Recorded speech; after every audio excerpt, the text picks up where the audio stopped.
Honorable Chairman sir, I am standing with tearful eyes. உங்களுக்கு எனது கண்ணீர் வணக்கம்.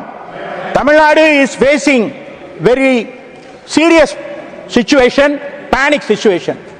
ஒரு ஹத்ராத் வழக்குக்காக இந்த நாடே கடுமையாக அதிர்ச்சிக்குள்ளாக்கிய ஒரு ஹத்ராத் வழக்கு. தினம் தினம் ஒரு நிர்பயா வழக்கை தமிழ்நாடு சந்தித்துக் கொண்டிருக்கிறது. தினம் தினம் ஒரு நிர்பயா. இது சட்டம் ஒழுங்கு சம்பந்தப்பட்டது அல்ல.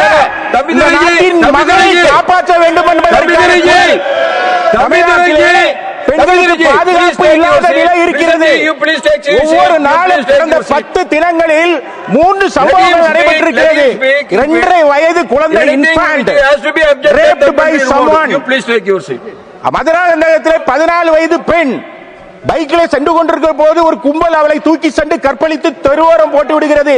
சினிமாக்களில் பார்த்திருக்கலாம். அதுபோல தூத்துக்குடியில் 2 தினங்களுக்கு முன்பாக போலீசில் காவல்துறையில கம்ப்ளைண்ட் கொடுத்து கூட எடுக்காத நிலை இருக்கிறது. இது சட்டம் ஒழுங்கு சம்பந்தப்பட்டதல்ல, பெண்களின் மாண்பு சம்பந்தப்பட்டது. காக்க வேண்டிய கடமை இந்த அவைக்கு இருக்கிறது.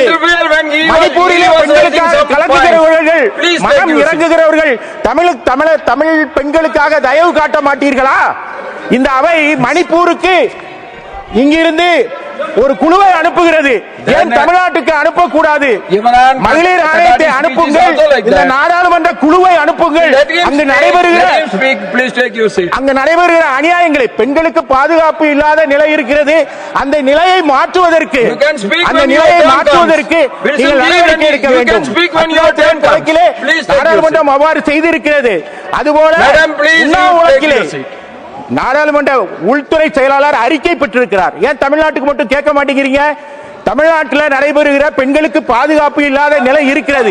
எனவே I urge the state government I urge the central government to intervene this matter, sending a team to intervene the matter, investigate the matter, file the report before the government.